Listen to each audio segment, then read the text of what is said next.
$45 billion erased, not over months, not over weeks, but within roughly 45 hours, according to market estimates built from futures liquidation flows and ETF volume spikes. Silver, a metal that historically moves slowly compared to equities, collapsed nearly 30 to 33% in a single trading sequence, dropping from above $120 per ounce to the mid-70s range, where it now sits around $76. And right now, as you're watching this, the market looks calm again. Stable, controlled, almost like nothing happened. But that calm may be misleading, because events like this historically are not just price corrections. They tend to reveal stress inside the financial system itself. Not always immediately, not always visibly, but often underneath. And that is where this story begins. Most people have already heard the surface explanation. Analysts pointed to profit taking after a sharp rally. Some mentioned the strengthening dollar. Others pointed to rising margin requirements on futures exchanges like the Chicago Mercantile Exchange, which can force leveraged traders to exit positions quickly. And to be fair, all of those factors may have played a role, because historically, commodity markets are highly sensitive to leverage. When prices rise quickly, speculative positioning tends to build. And when exchanges raise margin requirements, liquidity conditions tighten. That can trigger cascading liquidations, a well-documented mechanism in financial markets. But here's where things start to become more complex. Because while the price was collapsing on trading screens, other data points were moving in the opposite direction. To understand this, you have to step away from the price chart and look at the structure. Silver markets, like many commodities, operate on two interconnected layers. One is the paper market, futures, contracts, options, exchange-traded funds. The other is the physical market, actual metal stored in vaults, delivered through logistics networks, and used in industrial supply chains. Under normal conditions, these two layers move together, but not always. During the January 2026 crash, evidence suggests that this relationship may have started to diverge.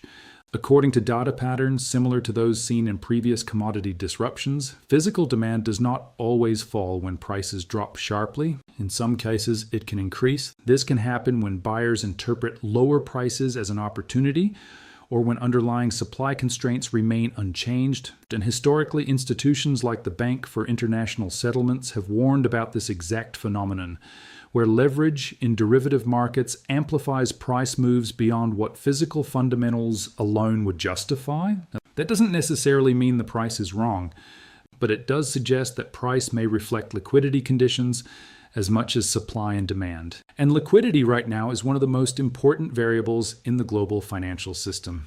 Let's go back to the timeline. Before the crash, there was a rally, a very fast one. Silver moved from around $70 at the beginning of January to over $120 by the end of the month. That kind of move in such a short period is not typical for a metal like silver. Historically, similar rapid increases have often been associated with speculative flows, driven by momentum, macro uncertainty, and sometimes geopolitical risk. And early 2026 had all of those ingredients. Energy markets were volatile, geopolitical tensions were rising in key regions affecting oil supply routes. Inflation data was beginning to reaccelerate, with U.S. Consumer Price Index readings showing a noticeable increase compared to previous months. When inflation rises, precious metals often attract attention. Not always immediately, but historically they have been used as hedges against currency devaluation. So part of the rally may have been justified, but the speed of the rally is what raised questions. Because when markets move too fast, they often become fragile, and that fragility is usually linked to leverage. According to patterns observed in past financial cycles, when leverage builds in the system, it creates a feedback loop. Rising prices attract more buyers. More buyers increase leverage, and higher leverage makes the system more sensitive to shocks. So when something changes, even slightly, the reaction can be disproportionate. That's what volatility is, not just movement, but amplified movement. And that's exactly what happened here. As silver approached its peak in late January, exchanges began adjusting margin requirements. This is a standard risk management tool.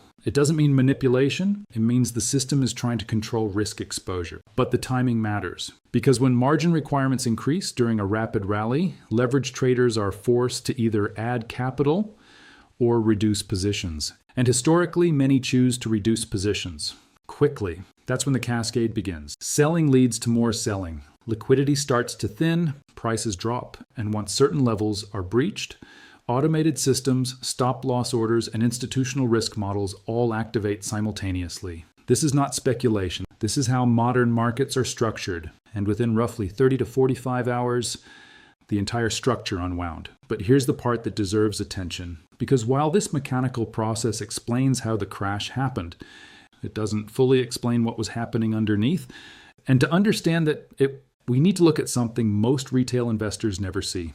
Balance sheets, at the end of December 2025, just before the rally accelerated, U.S. banking system data showed a sharp increase in borrowing from the Federal Reserve's emergency lending facilities. This type of borrowing is not unusual during periods of financial stress or liquidity tightening. Central banks, including the Federal Reserve, provide short-term funding to stabilize the system.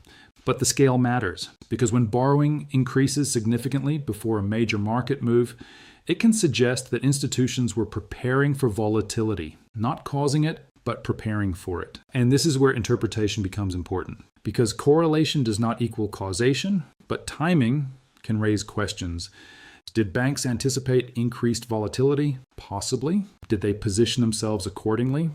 Historically, institutions tend to manage risk ahead of events, not after. And when the crash came, those with liquidity were able to absorb positions at lower prices. Again, this is not a claim. This is a pattern that has been observed in multiple financial events over decades. Now let's connect this to something bigger, because the silver market does not operate in isolation. It is deeply connected to macroeconomic forces. Inflation, interest rates, energy prices, geopolitics. In March 2026, U.S. inflation data showed an increase, with headline CPI rising faster than expected, driven largely by energy costs. Energy prices themselves were influenced by disruptions in global supply chains, particularly around key transit points like the Strait of Hormuz, one of the most critical oil choke points in the world. When oil supply is disrupted even temporarily, it can push prices higher. And when energy prices rise, inflation tends to follow. This creates a difficult situation for central banks because institutions like the International Monetary Fund and the Federal Reserve typically aim to control inflation by adjusting interest rates. But higher rates can slow economic growth, and lower rates can fuel inflation. This is what economists sometimes refer to as a policy trap, and markets react to that uncertainty. Silver, in particular, sits at the intersection of these forces. It is both a precious metal and an industrial metal. It reacts to inflation and to economic growth expectations. So when inflation rises due to energy shocks, but growth expectations become uncertain, silver can become volatile, not because it is unstable, but because it is sensitive. And that sensitivity is amplified when leverage is involved. So now we have multiple layers interacting at the same time. A rapid rally driven by macro uncertainty and speculative flows. A leverage system becoming increasingly fragile. A margin-driven liquidation cascade and underlying macro conditions, inflation, energy, geopolitics, still unresolved. Which brings us to the present moment. Right now, silver is around 76.6, stable on the surface. But if you look at the broader context, you begin to see something else, because the same factors that contributed to the rally have not fully disappeared. Inflation remains above target levels. Energy markets are still sensitive to geopolitical developments. Central banks are navigating uncertain policy paths, and liquidity remains a key variable. So the question is no longer just about what happened. It's about what happens next. Because historically, after events like this, markets don't simply return to normal. They transition, and those transitions are where the biggest opportunities and the biggest risks tend to emerge. But to understand that, we need to go deeper, because the next layer of this story is not about price, it's about structure, and what that structure may be signaling right now. Now step away from the price, because what matters here is not just the movement, it's the structure underneath that movement. Because in modern financial markets, price is often the last thing to react, not the first. And if you look carefully at what was happening before the January crash, you begin to notice something unusual. In the final weeks of December 2025, just before silver entered its most aggressive phase of the rally, U.S. banking system data showed a sharp increase in borrowing from emergency liquidity facilities provided by the Federal Reserve. This type of borrowing is part of standard central bank operations. It allows banks to access short-term liquidity when funding conditions tighten. Historically, institutions use these facilities during periods of uncertainty, not necessarily because a crisis is already happening, but because one could be approaching. And this is where interpretation becomes careful, because no single data point proves intent.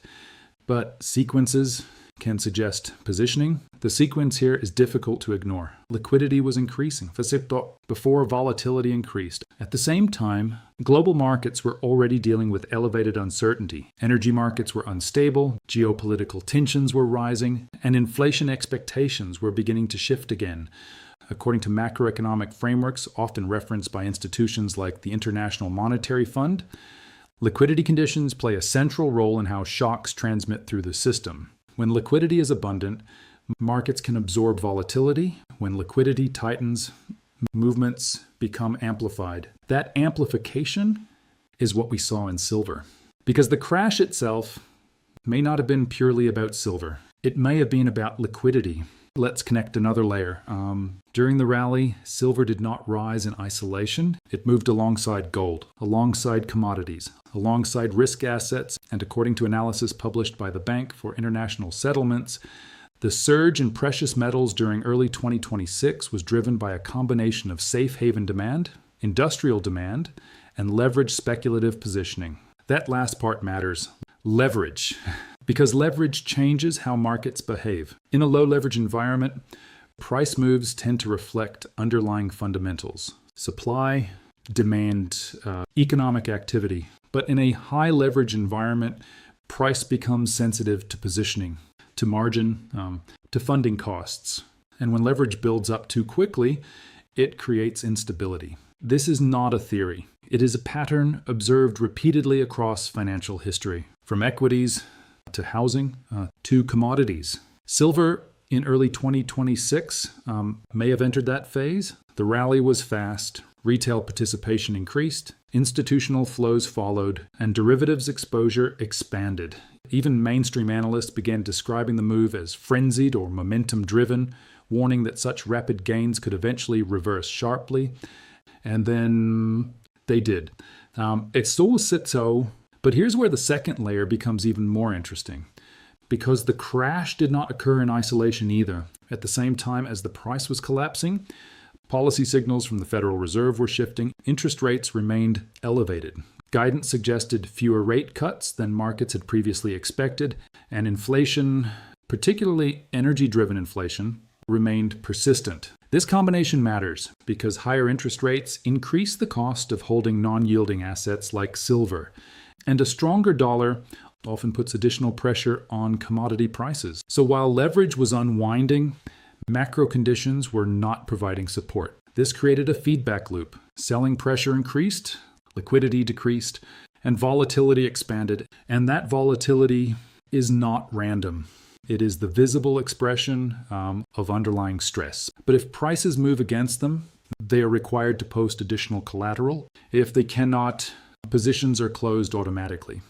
And when many participants face the same condition, at the same time, that the result is a cascade. That cascade is what likely contributed to the scale of the drop.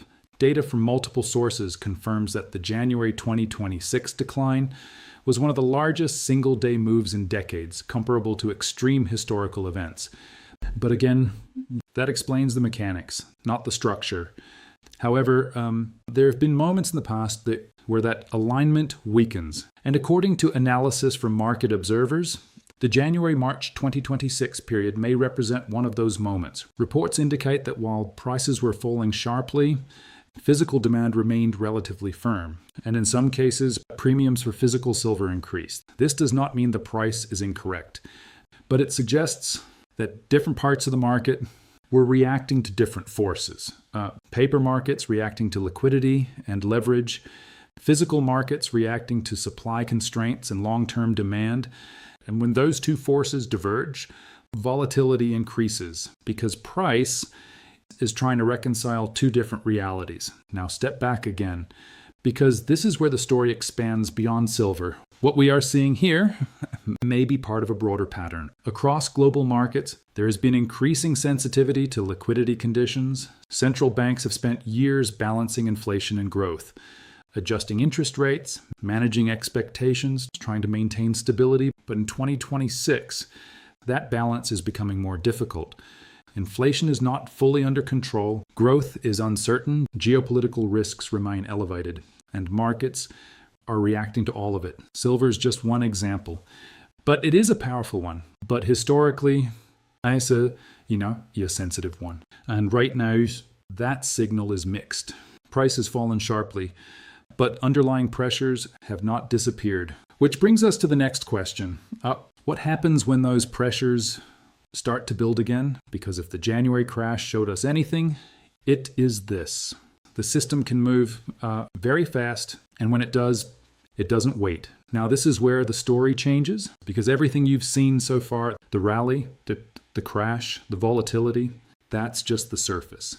Underneath, there's a structure, and that structure is not simple, because the silver market is not controlled by one force. It is influenced by banks, exchanges, central banks, and global liquidity flows.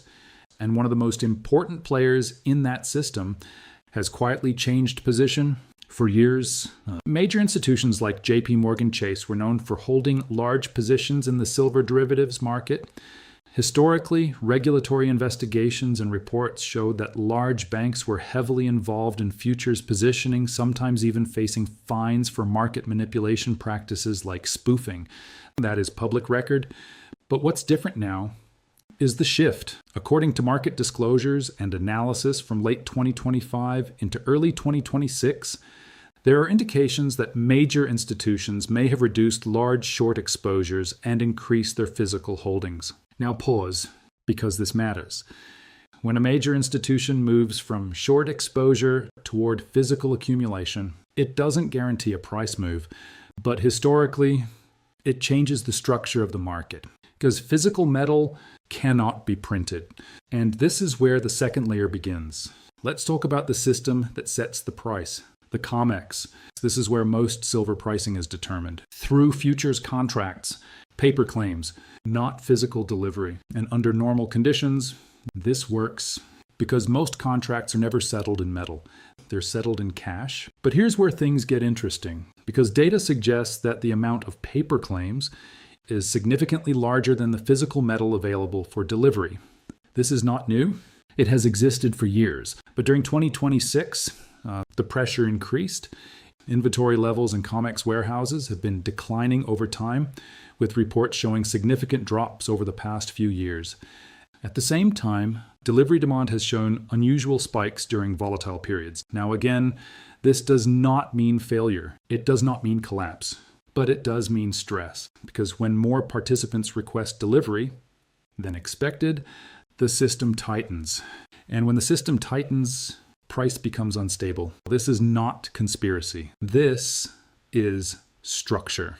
And if you're starting to see this differently, if you're connecting the dots instead of just watching the price, make sure you hit like and subscribe, because this is where we break down what most people ignore. Now step outside the exchange, because the real world doesn't run on paper contracts. It runs on physical supply. And according to industry data, global silver demand in 2026 is expected to remain strong, especially from investment demand. At the same time, the market is still running in a structural deficit, meaning demand may exceed supply. Now again, this is not extreme, it's not unprecedented, but it adds pressure, because when supply is tight and demand remains stable or increases, the system becomes sensitive. And during the 2026 rally, that sensitivity was already visible. Retail demand surged, ETF flows increased, industrial demand remained significant. And in some markets, physical silver was trading at premiums above global benchmarks. That tells you something important, because price on the screen is not always the same as price in reality. Sometimes they diverge. And when they do, it creates tension. Pay attention here, because this is where most people disconnect. They look at the chart, but ignore the system. And that's exactly how they miss what happens next. Now, zoom out again, because silver is not just a metal. it is tied to inflation, interest rates, energy markets, global trade, and right now, all of those variables are unstable. According to the Bank for International Settlements, the 2026 metals rally and crash were linked to a mix of speculative excess and macroeconomic pressure. That includes rising inflation, energy shocks, interest rate uncertainty, liquidity tightening, and we're still inside that environment. The Federal Reserve is holding rates relatively high. Inflation remains above target. Energy markets are still reacting to geopolitical disruptions, which creates a difficult balance because if inflation rises, metals can benefit. But if interest rates stay high, they create pressure on those same metals. That conflict is what creates volatility. And silver amplifies that volatility. Imagine this again, not just traders, but institutions, central banks watching inflation data, banks managing liquidity exposure, funds adjusting positions based on interest rate expectations. At the same time, physical buyers continue accumulating. Two forces moving differently, one based on liquidity, one based on supply, and the price trying to reflect both. That's why it moves violently. And if you've made it this far, you're already ahead of most people watching silver. Subscribe now because the next part is where everything connects. Because here's the key point. Nothing that caused the crash has actually been resolved. Leverage still exists, liquidity conditions are still tight, inflation is still uncertain, and geopolitical risks are still active, which means the system is still under pressure. And when a system is under pressure, it doesn't stabilize immediately. It adjusts, sometimes slowly, sometimes suddenly, because the next phase is not about what already happened. It's about what happens when these two worlds finally collide, the paper market and the physical market, because right now they are not aligned. And historically, when that gap widens too far, it doesn't stay open. It closes fast. And when it does, it won't look like the crash. It will look different. And it may happen sooner than most people expect. Now, step away from the price, because what you're seeing on the screen is only one version of the market. And right now, there may be two versions running at the same time. One is the paper market, fast, liquid, leveraged, driven by futures contracts, ETFs, and positioning.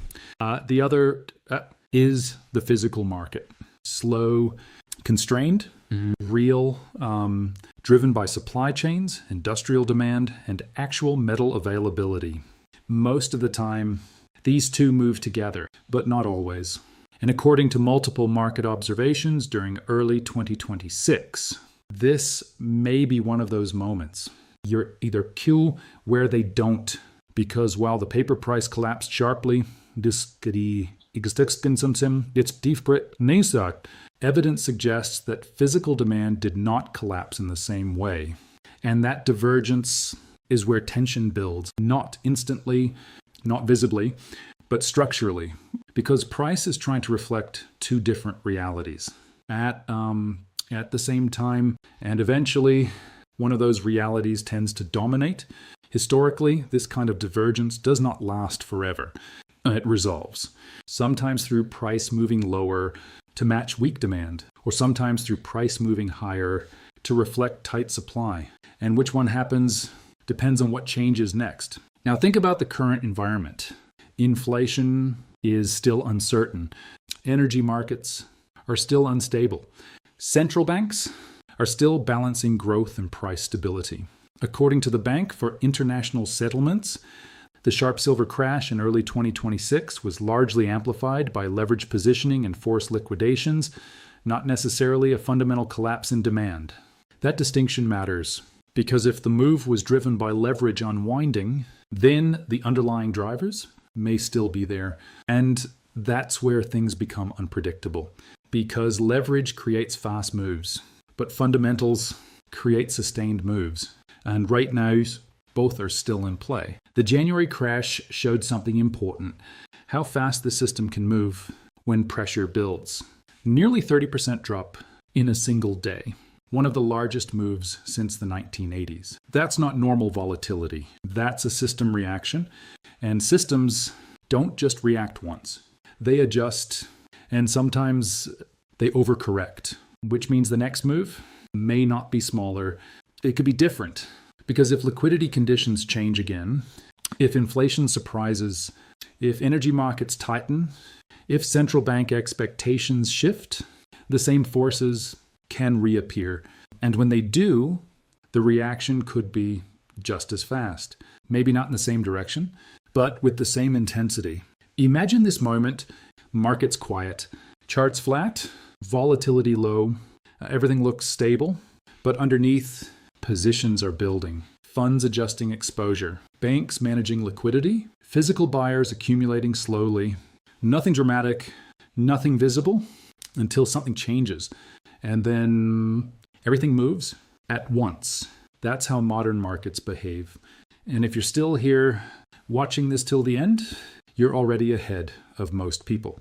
Because most people react after the move, but you're trying to understand before it happens. So make sure you subscribe, because this is where we connect data, not headlines. So what does all of this mean? It means the crash was not just an event. It was a signal about leverage, a signal about liquidity, a signal about how sensitive this system has become. And right now, those conditions have not fully reset. The market is stabilizing. Yes, but stabilization is not the same as resolution, because the same forces that created the move are still present. And until those forces change, the risk remains. Not guaranteed, not certain, but present. So the real question is not what happened. The real question is what happens next. Because if the gap between paper and physical continues to widen, then the next move won't be quiet. It won't be gradual, and it may not give warning. And if that moment comes, it could happen fast. Maybe this week, maybe before Monday, or maybe when no one is expecting it. And by the time it shows up on the chart, it will already be too late to react.